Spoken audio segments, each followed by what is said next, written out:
They called him Limping Jack, a busted-up cowboy with a twisted leg and a stare like a loaded gun. Folks in Dead Mule laughed when he hobbled into town slow, silent, dragging his bad foot through the dust. 2 weeks later, those same men stood frozen, watching him face down the deadliest outlaw gang in the territory. The Black Vultures had burned whole towns and buried sheriffs where the buzzards could find him, but they'd never met Jack. And in the Wild West, you don't laugh at a man who's already been to hell and come back smoking. When the sun rose over Dead Mule that day, folks learned something they'd never forget. Legends don't always ride tall in the saddle. Sometimes they limp. Jack Colton wasn't always a ghost in the corner. Years ago, he was the kind of man folks sent for when things went bad. Texas Ranger badge on his chest, horse that answered to a whisper, and a draw so fast you'd miss it if you blinked. His reputation stretched from El Paso to Abilene. Outlaws feared him. Sheriffs respected him. Women remembered his name. But then came the Palo Duro job, a hunting party turned massacre. They were tracking a Comanche raiding band through the Red Canyon when it all went sideways. 20 men went in. Only one crawled out. Jack. He never talked about what happened down there, only that he woke up with a broken leg and a vulture circling overhead. His comrades were gone, some dead, some worse. His rifle was snapped in two. His horse, torn apart by arrows. And his leg, well, it never healed right.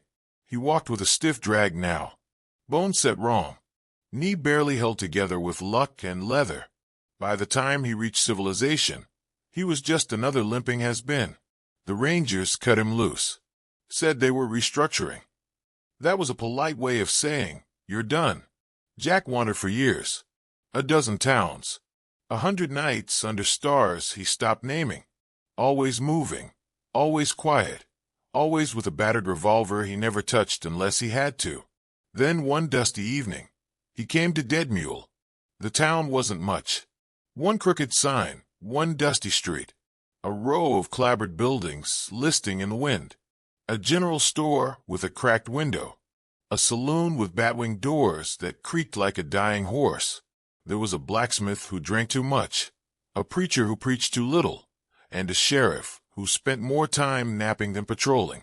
Perfect place for a man who didn't want to be seen.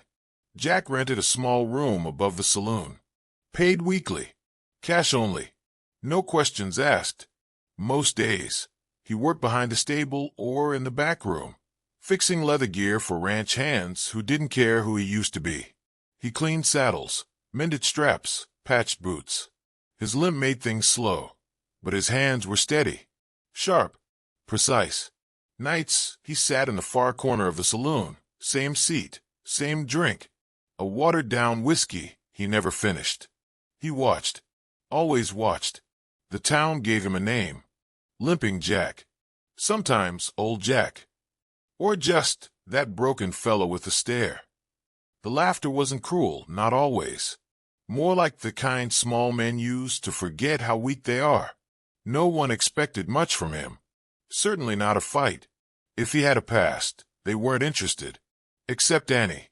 She was 23, maybe 24, with fire behind her eyes and grit in her step. Worked the floor of the saloon like a warrior in a war zone. She carried mugs in one hand, dodged groping fingers with the other, and slapped more than a few drunks back into their stools. Annie noticed things. She noticed how Jack flinched at sharp noises, how his fingers hovered near his belt whenever a voice got too loud, how he always sat with his back to the wall, eyes on the door.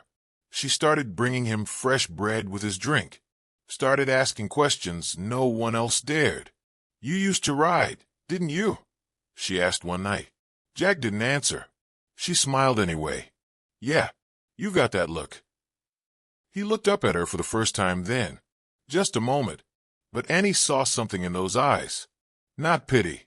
Not pain. Steel. "You don't scare easy, do you?" she asked, pouring him another.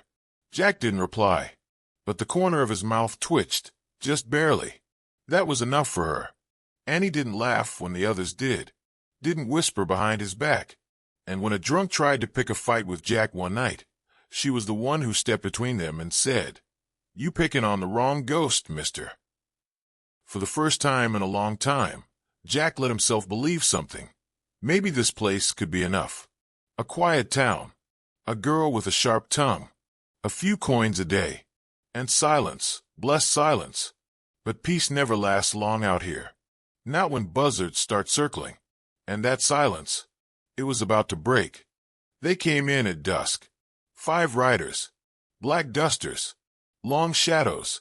They didn't gallop in like some dime novel posse. No, these men rode slow, deliberate, like wolves walking into a sheep pen. Their horses were lean, hungry-looking beasts with blood in their eyes. Their saddlebags bulged with more than just supplies. At the lead rode Silas Rawlins. But folks didn't call him that anymore. They called him Red Eye. Word was, he'd taken a shotgun blast years back, lost the eye, kept the name. What stared out from his left socket now was a glinting red glass prosthetic, always gleaming like a sunset about to die. The other eye, cold and yellow, like a rattler's. Red Eye didn't speak much. Didn't have to. He'd shoot you faster than he'd blink. And he didn't blink often. Every man in his gang wore a Black Vulture feather somewhere, tied to a hatband, stuck behind an ear, braided into the hair. They called themselves the Black Vultures, and their name had a way of clearing out rooms faster than gunfire. They'd been spotted a few towns over, burned a freight wagon to the ground outside Bitter Creek. Rumor was, they slit the driver's throat just to watch him kick. Dead Mule didn't have a militia. It didn't even have a decent fence. When the Vultures rode in, no one fired a shot. Doors slammed. Windows went dark. Mothers pulled their children inside and prayed the gang would pass on through. They didn't. Red Eye dismounted in front of a general store and pushed the door open with the barrel of his revolver. "Evening," he said. The storekeeper nodded fast, hands trembling. "Help you fellas with something." Red Eye smiled with that one working eye. "Just passing through. Thought we'd collect the toll." "Teetoll. For protection," one of the Vultures said, grinning like a drunk weasel. "In case any bad men come riding through." They left with whiskey, tobacco, and all the silver from the till. Next morning, the store was in ashes. A week later, the blacksmith refused to pay. His barn burned that night, horses screaming inside. He tried to fight back with an old musket. They broke his arm and carved a vulture into his workbench. The sheriff? He hid in his office for 2 more days before sneaking out the back and riding off. Never came back. By then, the saloon belonged to the gang. They drank for free, took whatever woman they pleased, broke glasses, beat men, and laughed while they did it. Jack watched it all from his corner. He didn't speak, didn't move, just sat there, same drink, same stare. One night, Red Eye finally noticed. "Who's the gimp?" he said, nodding toward Jack. "Some saddle monkey," said one of the gang. "Don't talk much." Red Eye stood and swaggered over. He planted his boots across from Jack and looked him up and down. "Dead Mule's full of surprises," he said. "Didn't expect to find a half-cowboy sitting pretty in here." The others gathered round, grinning. "Maybe we ought to put him out of his misery," one muttered. Jack didn't flinch, didn't even blink. He reached for his glass, took a slow sip, then spoke. "Y'all sure make a lot of noise for scavengers." The grin dropped from Red Eye's face. Silence stretched. A barmaid dropped a glass. It shattered on the floor. Red Eye leaned in close, so close Jack could smell the whiskey on his breath. "Careful, cripple. I might forget you're already halfway to the grave." Jack turned and met his stare. Calm, clear, flat as a desert lake. Wouldn't be the first man to try.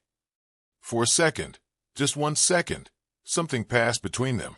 Not words, not threats. Something colder.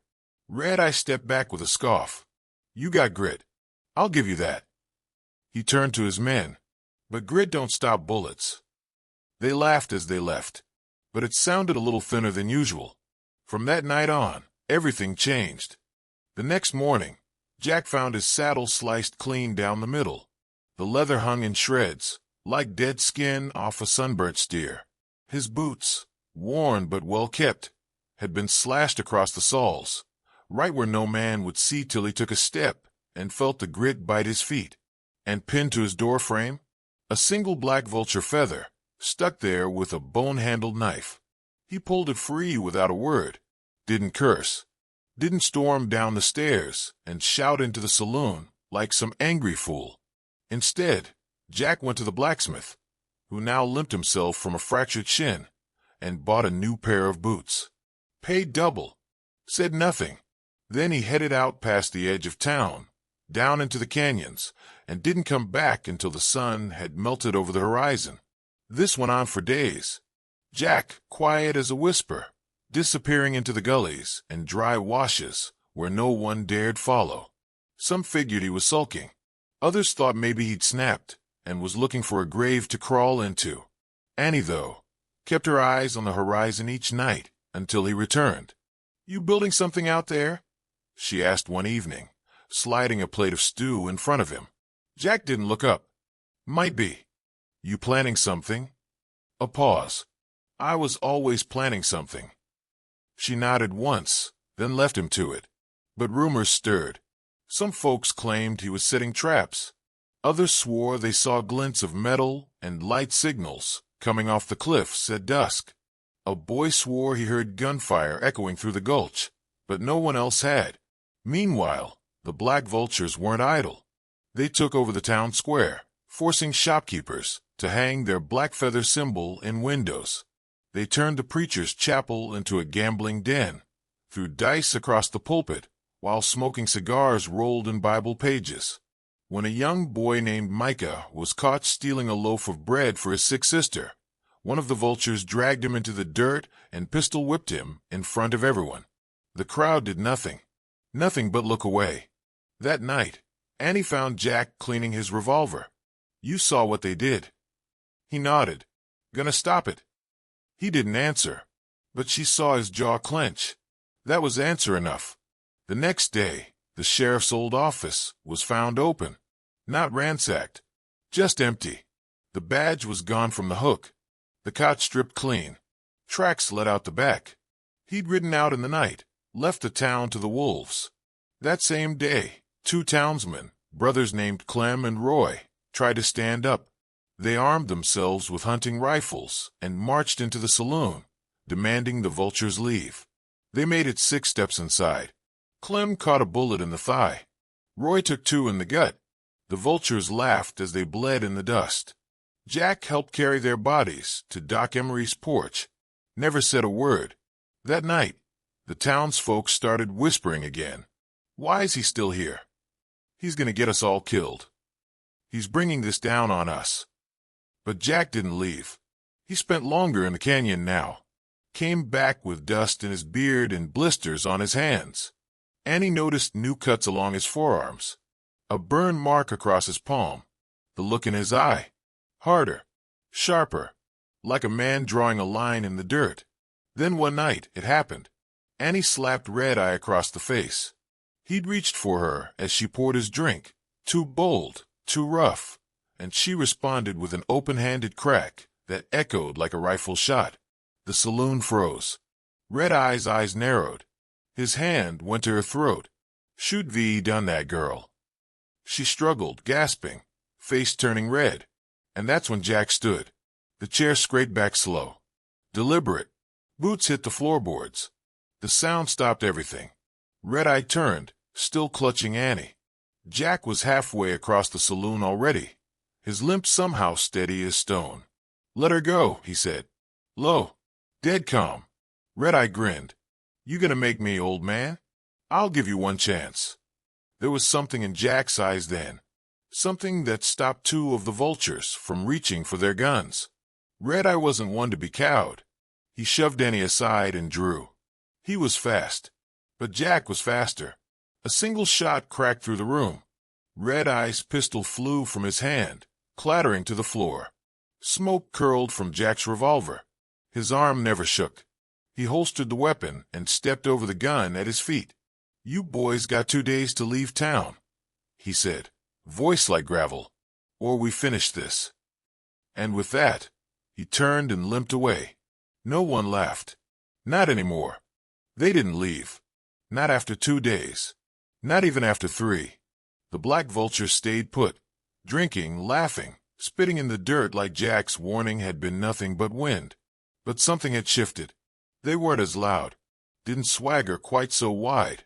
They watched Jack now, watched him come and go, limping through town like a storm cloud with a 6-shooter. They didn't mess with his boots again, didn't touch his room, but they didn't back off either. Instead, they started preparing, posting lookouts on rooftops, riding the outskirts in pairs, stacking crates by the saloon windows, cover maybe, or barricades. It was clear now. Red Eye wasn't just going to let it go. He wasn't the kind of man who walked away from an insult, especially not when it cost him his pride and his trigger hand. The gunshot had shattered a bone in his palm. Doc Emery said he'd never grip the same again. And Red Eye, he'd rather be buried than be seen as weak. Meanwhile, Jack was in the canyon again, sunrise to dusk, sometimes alone, sometimes with Eli. Eli was the youngest of the gang, no more than 19, skinny as a fence rail, always nervous, always looking over his shoulder. One night, Jack heard soft footsteps in the brush and turned, rifle half raised. "Easy," Eli said, "hands up. You lost." Jack asked. I came to talk." Jack didn't lower the gun. Eli swallowed. "Why'd you warn us? In the saloon. Why give us a chance to leave?" Jack stared at him for a long time. Because even scavengers deserve a way out. Eli looked down. "Red Eye ain't gonna take it. You know that, right?" "Yeah. He shot his own brother last winter. In the back. Just for saying maybe we ought to head north. Said it was mutiny. You think he's gonna back down after what you did?" "No," Jack said. "I don't." There was silence then. Just the desert wind moaning through the rocks. Eli shifted his weight. "You building traps?" Jack gave a slow nod. "You gonna kill us?" "Just him," Jack said. Eli didn't run, didn't beg. He just stood there, staring at the man the town had once called a cripple. Then he nodded and left. Back in Dead Mule, things were changing. The town folk who once snickered behind Jack's back were suddenly paying attention. The blacksmith, still limping from the vulture's beating, offered Jack a dozen old bear traps and 2 crates of nails. The schoolteacher, Miss Lowell, brought over lantern oil and her father's rusted rifle. And Annie, she took to loading bullets behind the bar, one eye on the door. Jack didn't ask for help, but they gave it anyway. Because somewhere deep down, every soul in Dead Mule knew it. No one else was coming. No lawmen. No cavalry. If this town was going to be saved, it'd be by the man they once mocked. The man they called Limping Jack. He showed them how to block windows with sandbags. How to fire, reload, fire again. How to hold their breath and squeeze, not yank, the trigger.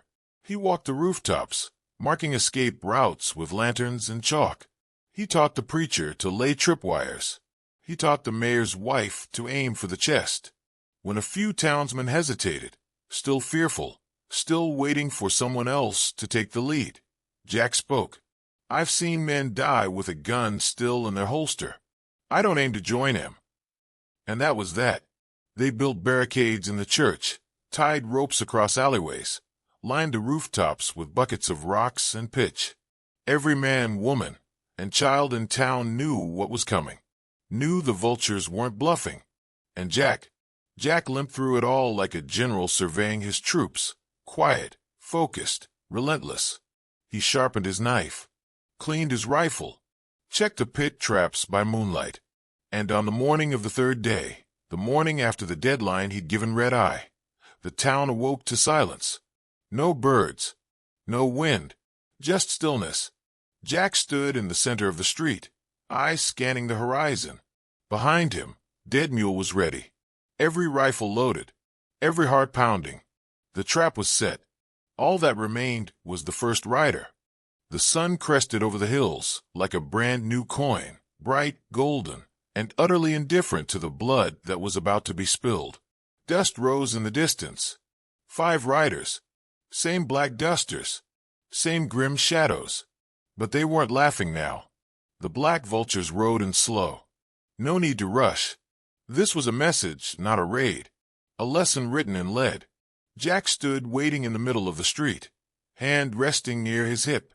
His revolver hung loose in its holster. One boot scuffed the dirt. The limp was still there. Still real. But something in his posture made even the boldest vulture hesitate. Red-Eye dismounted first. His left hand was still bandaged, fingers twisted like roots. He could shoot with his right, sure, but not like before. And that glass eye, it gleamed like a blood moon in the rising light. He walked toward Jack, boots crunching in the silence. "Should have left town, Cripple," he growled. "Would have saved me the effort." Jack didn't move. "You sure you want this?" Red-Eye said. "You're outnumbered, outgunned. You got 1 shot, and you already used it." Jack's voice came low. "Steady. Didn't use it. Gave it." Red-Eye frowned. What the hell does that mean? But before he could press, the sound of shifting gravel rang out behind him. One of the vultures turned. Eli, the youngest, rifle in hand, and it was pointed not at the town, but at Red-Eye's back. "What's this?" Red-Eye barked. "You gone soft, boy." Eli didn't answer. He stepped forward, eyes shaking, hands firm. "I'm done," he said. "Done watching you hurt people just 'cause you can. You aim to stop me. I aim to help him." The air turned razor sharp. Red-Eye took 1 step toward him, and then it happened. From the rooftops came the glint of a mirror signal. Sunlight flashed, bounced, and disappeared. The trap had sprung. Barrels of pitch were kicked from rooftops, crashing beside the horses. Flames erupted in a wall behind the vultures. The beast screamed, reared, bolted. 1 rider was thrown and hit the dirt hard, groaning. The other reached for his gun, but the blacksmith, perched high behind a wagon, fired once and dropped him. Another pit trap snapped shut beneath a fleeing rider, crushing his leg with the sickening crack. Just like that, 3 vultures were out of the fight. Only Red-Eye and Eli remained. And Eli, he lowered his rifle. "I ain't gonna kill you," he told Red-Eye, "but I ain't following you anymore." Red-Eye stared at him, jaw tight, breath heaving. Then he turned back to Jack. "You planned this," he spat. "All of it." Jack didn't flinch. "You made it easy." Red-Eye sneered. "You think these cowards will follow you after today? You think you're some kind of savior now?" Jack stepped forward, limp steady, eyes locked. "I don't need followers," he said. "Just don't want graves full of good folk, 'cause no one stood up." Red-Eye's hand twitched near his belt. Jack's didn't move. "You ain't faster than me," Red-Eye said. "Not with that leg." "No," Jack agreed, "but I don't need to be." It clicked then. Red-Eye looked down and saw the thin tripwire running between them. Too late. With a flick of Jack's foot, he triggered the trap. A makeshift snare yanked Red-Eye off his feet, tangling him in a heap of rope and dust. He hit the ground hard, gun skidding across the dirt. Jack stepped forward, eyes locked on him. Red-Eye struggled, cursing, reaching. And then Jack's boot landed on his wrist. "I warned you," Jack said. 1 shot. Point blank. Not to the head. Not to the heart. To the shoulder, crippling. Ending it. Red-Eye screamed. And the town exhaled. Eli dropped his rifle and sat down in the dirt, shaking. The townsfolk came out slowly. Careful. Eyes scanning the smoke and wreckage. But there were no more bullets. No more threats. Just the silence of justice. And in the middle of it all stood Jack. Smoke curling from his revolver. Shadows receding. And the legend beginning. The flames behind the vultures had burned down to thick smoke and glowing embers. 3 of the gang lay groaning in the dirt, broken, bleeding, disarmed. One had crawled to the trough and was gulping water with a busted jaw. Another begged the preacher for mercy through bloodied teeth. Red-Eye was still on his back, tangled in the snare, his shoulders slick with blood. The ropes had dug into his limbs, dirt clinging to his coat, like the shame that now coated his name. But it wasn't over, because Red-Eye didn't know how to die quiet. He rolled to his knees, biting back pain, and spat into the dust. "This ain't done." Jack stood across from him, unmoving. "Town's still standing," he said. "You're not." Red-Eye growled, fumbling for the spare pistol strapped to his ankle. Jack didn't draw, didn't blink, just stared. The second Red-Eye lifted the pistol, a shot rang out, not from Jack, from the church bell tower. Annie. She'd taken position up there, with a borrowed rifle. Her hands had trembled loading it, but her aim was true. The bullet punched into Red-Eye's thigh, dropping him with a howl.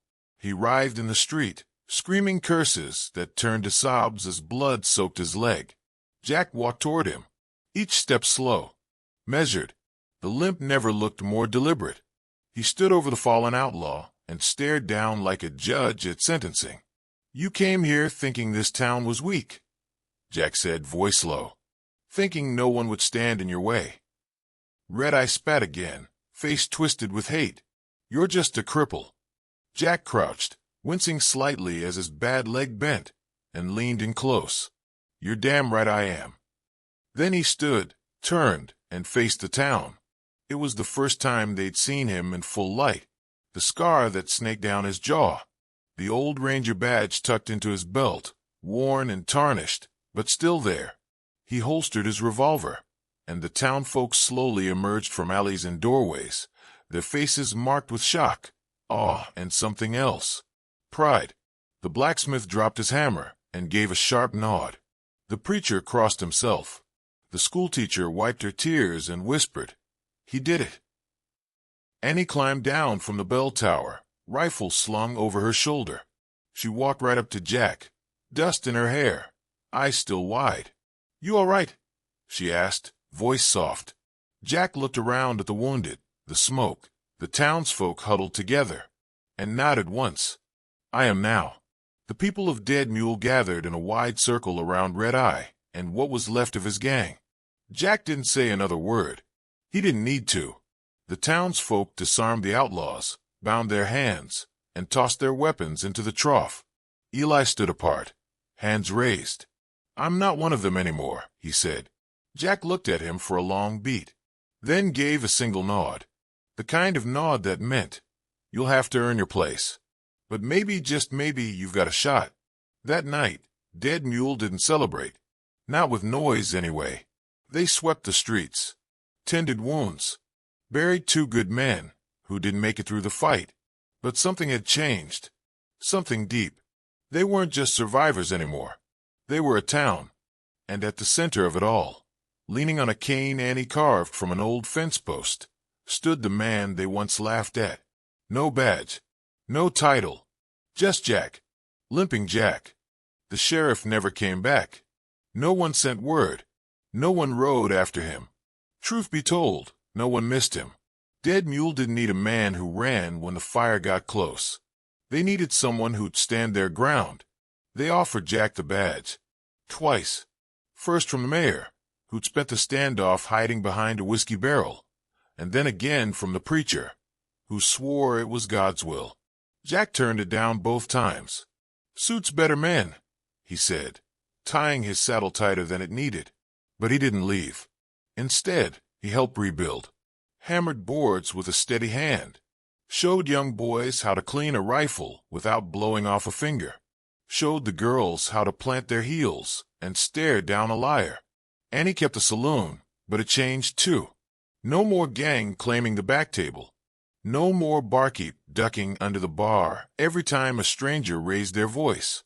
The piano played again. Laughter came back. Not the mean kind, not the bitter kind. The real kind. The kind that only shows up when people feel safe enough to be silly. Eli stayed too. He worked for the blacksmith now. Never carried a gun again, not after what he'd seen.